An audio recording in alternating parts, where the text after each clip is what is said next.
Oi pessoal, bom dia. Espero que vocês estejam em casa, né, seguindo as recomendações da OMS, as recomendações institucionais e realmente respeitando esse momento, né, em prol não só daqueles que você ama ou da sua saúde, mas da sociedade em geral, né?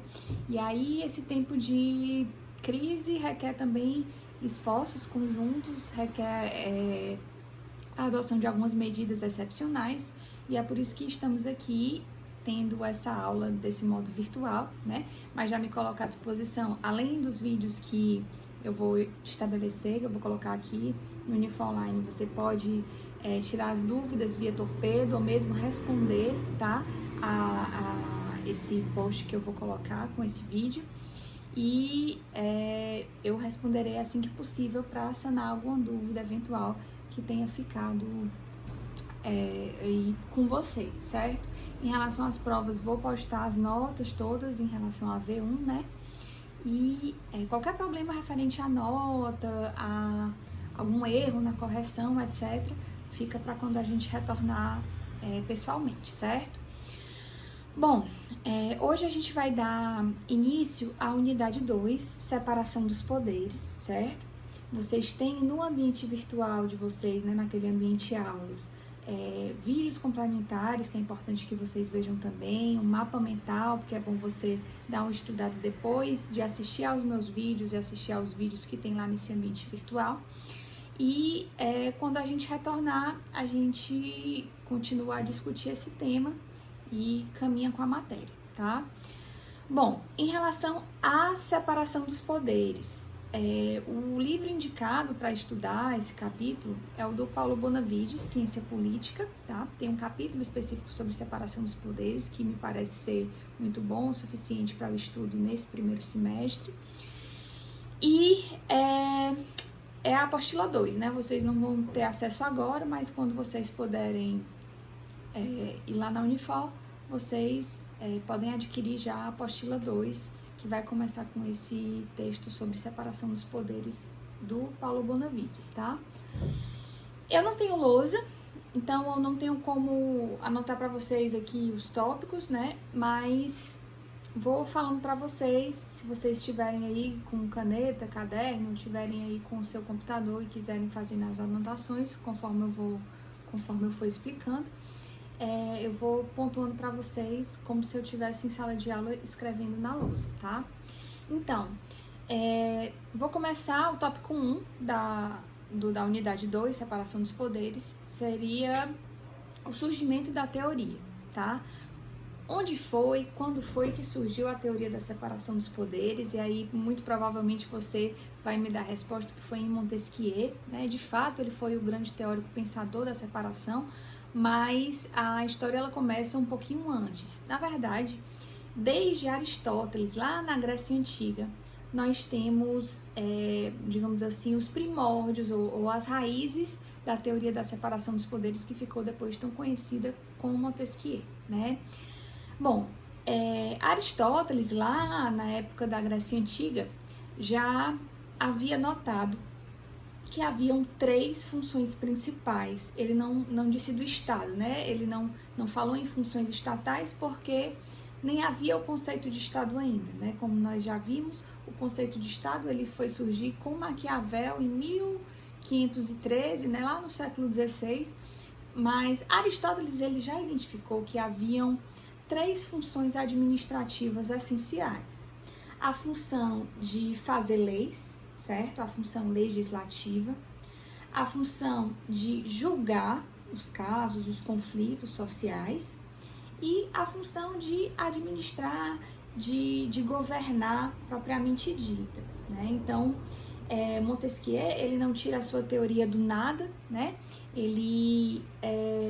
Existem teóricos antes de Montesquieu que fizeram com que ele pudesse aprimorar os seus conhecimentos até elaborar a teoria que a gente conhece hoje.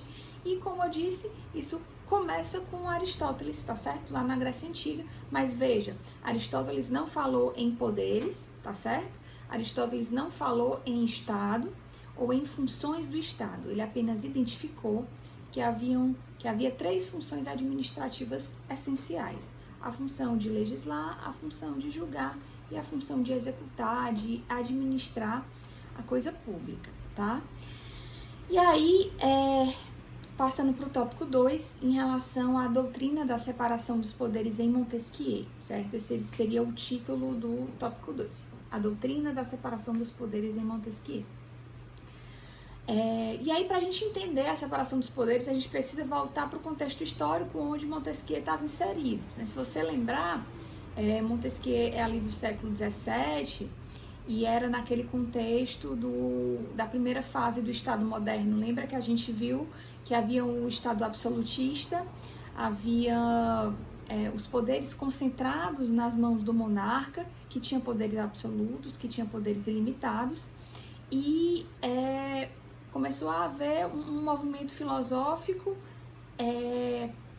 para tentar fazer com que esse poder do monarca fosse limitado, para que acabasse, né, com um absolutismo da forma como vinha se desenvolvendo na Europa. Então a gente tem, por exemplo, o caso da França, o rei que disse, né, o Estado sou eu, para você ver como havia, né, uma confusão entre o Estado e o monarca, não havia limites para o exercício do poder, e isso no século XVII e principalmente no século XVIII gerou uma série de manifestações contrárias, um movimento que a gente viu que tem um cunho econômico, que foi comandado pela burguesia, né? Mas tinha também um viés filosófico.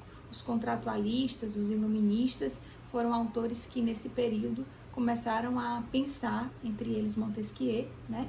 Em como limitar os poderes do Estado, em como limitar os poderes do monarca. E aí, Locke também falou sobre funções administrativas, a função de executar, de legislar e de julgar, mas realmente a teoria da separação dos poderes é atribuída como o marco inicial, efetivamente, pelo menos com esse nome, né, como é conhecido, realmente é atribuído a Montesquieu. E qual foi a grande sacada de Montesquieu na época? Ele pensou que quando essas funções administrativas que foram identificadas, né, a função de legislar, de administrar e de julgar, quando essas funções estão reunidas nas mãos da mesma pessoa, a pessoa, ou do mesmo grupo de pessoas, essa pessoa acaba abusando do poder. Quem tem muito poder acaba dele abusando, porque não tem limite. Não tem uma legislação, não tem... Na época, eu estou falando, uma época que não tinha Constituição para limitar o poder do Estado. Então, Montesquieu identificou que era necessário que essas funções estatais fossem direcionadas ou exercidas, melhor dizendo, por pessoas diferentes. Então, a grande sacada foi perceber que essas três funções, elas não podem ficar nas mãos de uma pessoa só, e que não pode ter uma pessoa, um grupo de pessoas só, que comande essas três funções estatais, ou a gente vai estar diante de um poder arbitrário, de um poder ilimitado, de um poder absoluto. Então, ele disse que era necessário que essas funções ficassem divididas, certo? E deveriam ser exercidas por pessoas diferentes. Então, deveria ter o corpo legislativo responsável por elaborar a legislação, deveria ter o corpo responsável pela execução das leis, pela administração da coisa pública, e deveria ter o corpo de juízes, o corpo de pessoas responsáveis pelo julgamento dos conflitos. E foi aí, né, nesse contexto de tentar limitar o poder do Estado, no contexto de fim do absolutismo, no contexto de quase Revolução Francesa, né, que Montesquieu, um liberal moderado, pensou como é que a gente pode garantir a liberdade dos indivíduos, como é que a gente pode garantir a liberdade de ir e vir, como é que a gente pode limitar o poder do Estado, dividindo as funções para que elas sejam exercidas por pessoas diferentes, né? Imagine se o mesmo, por exemplo, presidente da República fosse responsável por elaborar as leis, por executar essas leis e por julgar os conflitos que aparecem em decorrência dessas leis, né? Isso com certeza dá um poder e a possibilidade do exercício de certas arbitrariedades. Daí o cuidado, né, para que as funções realmente elas sejam exercidas por pessoas diferentes. Isso não acontece só no Brasil, né, mas pelo menos pegando o contexto dos estados ocidentais, né, todos eles adotam, ou a grande maioria deles, a teoria da separação dos poderes, tá? Bom, passando para frente, a gente tem o terceiro tópico, que é o sistema de freios e contrapesos, também conhecido como Checks and Balances System, certo? Em inglês aqui, o sistema de freios e contrapesos, Checks and Balances, certo? É uma evolução em relação à teoria de Montesquieu, tá? Essa teoria do Checks and Balances foi desenvolvida na Inglaterra, no século XVIII, nesse mesmo contexto do surgimento do Estado liberal, do contexto do fim do absolutismo, esse contexto desse movimento filosófico em prol da limitação do Estado, surgiu esse autor chamado de Bolingbroke, certo? Se escreve Bolingbroke, Bolingbroke, tá? É um autor inglês do século XVIII, que aprimorou a teoria da separação dos poderes de Montesquieu, tá certo? Então, o sistema de freios e contrapesos não é a mesma coisa da separação dos poderes, tá certo? O que foi que Montesquieu disse? Que as funções deveriam ser exercidas por pessoas distintas, ponto. E aí, esse autor, Bolingbroke, ele, digamos assim, deu um upgrade na teoria da separação dos poderes e disse: não basta que os poderes sejam divididos e que sejam exercidos por pessoas diferentes. É necessário que um poder fiscalize o outro, certo? É necessário que um poder controle as ações do outro. Então, o sistema de freios e contrapesos, ele vai determinar a necessidade não só de divisão de funções, como havia pensado Montesquieu, mas a necessidade de um poder interferir no exercício do outro, para que evite uma arbitrariedade por parte de um dos poderes, tá certo? E esse sistema de freios e contrapesos, ele é aplicado aqui no Brasil, nós vamos falar sobre isso no próximo vídeo, e é o que garante que as instituições funcionem de forma, digamos assim, equilibrada. Quando um poder começa a abusar, tem um outro para chegar e cortar, né, digamos assim. O próprio processo de impeachment é um exemplo da aplicação da teoria da separação dos poderes, né? Mas na verdade é uma aplicação do sistema de freios e contrapesos, porque veja, se o executivo erra, se o executivo, por exemplo, o presidente da República comete uma infração que é considerado um crime de responsabilidade, é o outro poder, por exemplo, o poder legislativo, que vai corrigir, por exemplo, afastando esse presidente da República do cargo, certo? Então, teoricamente, né, o sistema de freios e contrapesos, ele funciona justamente para evitar que um poder abuse, porque quando um poder começar a errar, o outro poder vai lá e fiscaliza, controla e corrige a situação. Então, se, por exemplo, um deputado ou senador comete um crime, ele vai ficar impune porque ele está no topo lá do poder legislativo? Não. O judiciário vai lá, processa e julga esse deputado, esse senador, e ele sai do cargo. Olha, o judiciário interferindo nas ações do poder legislativo, tá certo? Ou quando o presidente da República cria uma medida provisória, um decreto que é inconstitucional, que fere, né, a nossa Constituição, ele abusa dos poderes que ele tinha para fazer decreto. E aí pode o Congresso Nacional, a qualquer momento, sustar, quer dizer, retirar esse decreto, essa medida provisória do nosso ordenamento jurídico. Por quê? Porque essa medida ou esse decreto extrapolaram os limites constitucionais. Então, a importância do sistema de freios e contrapesos é justamente garantir que um poder não exerça o seu poder, né, de forma abusiva, de forma arbitrária. E aí os outros poderes vão ter essa função de controlar, fiscalizar a atuação do outro, certo? Então veja, se for perguntado na prova, né, muita gente confunde isso. Isso foi Montesquieu que falou, o sistema de freios e contrapesos foi desenvolvido por Montesquieu? Não, foi desenvolvido no século seguinte, tá certo? No século XVIII, lá na Inglaterra, por isso que tem um nome original em inglês, né, o Checks and Balances, e como é? E é isso, é uma evolução da teoria da separação dos poderes, porque o Montesquieu parou na ideia de que as funções deveriam ser exercidas por pessoas distintas. E aí a teoria evoluída, né, digamos assim, com o sistema de freios e contrapesos, foi no sentido de que não basta só dividir, é preciso que um poder fiscalize a atuação do outro, tá? Passando para o próximo tópico, entramos no tópico 4, a separação dos poderes no Brasil E aí a nossa história volta para 1824, né? A gente teve a nossa independência, como vocês sabem, em 1822. E em 1824 foi criada a primeira Constituição Brasileira, que estabeleceu, entre outros, a monarquia, né? Éramos um Estado unitário, éramos um Estado onde havia monarquia. E foi estabelecida a separação dos poderes. Tem os poderes executivo, legislativo e judiciário, certo? Só que estabeleceu o poder moderador. E aí, se você lembrar bem, o poder moderador, ele dava, na verdade, carta branca para o monarca. Dizia, o poder moderador é exercido pelo monarca e ele tem total irresponsabilidade sobre seus atos. O que é que quer dizer isso? Quer dizer que ele não vai se responsabilizar juridicamente pelo que fizer. Em outras palavras, né, ele tem poderes ilimitados, ele tem poderes absolutos.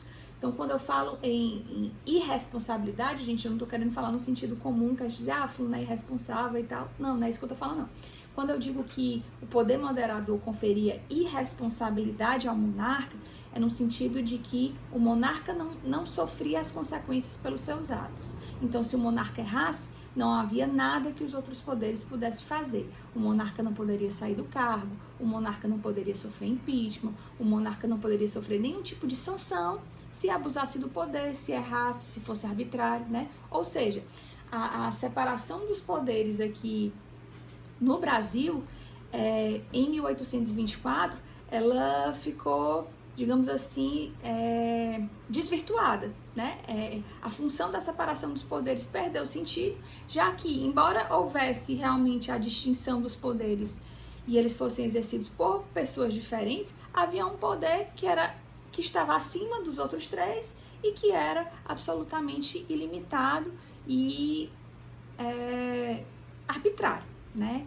Então, a ideia do poder moderador, gente, é de um autor francês chamado Benjamin Constant, certo? Então, não foi da cabeça, assim, da monarquia brasileira, mas me parece, pelo menos o que o Paulo Bonavides fala, é que o Brasil foi o único país que pegou as ideias do Benjamin Constant e aplicou, criando o poder moderador aqui no Brasil. Então, essa história do poder moderador, ela é muito nossa, né? Ela foi realmente uma experiência brasileira que não obteve sucesso, né? Tanto que nas constituições seguintes, depois da Constituição de 1824, nós tivemos o quê? Né? No contexto do fim do século XIX, o fim da monarquia, o estabelecimento da república, e a nossa próxima Constituição foi a de 1891, e essa Constituição de 1891 extinguiu de uma vez por todas o poder moderador, tá? E aí, desde 1891, que todas as constituições que são criadas aqui no Brasil, teve a de 34, depois teve em 37, 46, 67 e a de 88, todas essas constituições, elas resguardaram a separação dos poderes, né? Com o detalhe que o AI-5, né, na época da ditadura militar, determinou o fechamento do Congresso Nacional, ou seja, a suspensão do nosso poder legislativo, o que gerou, né, nessa época,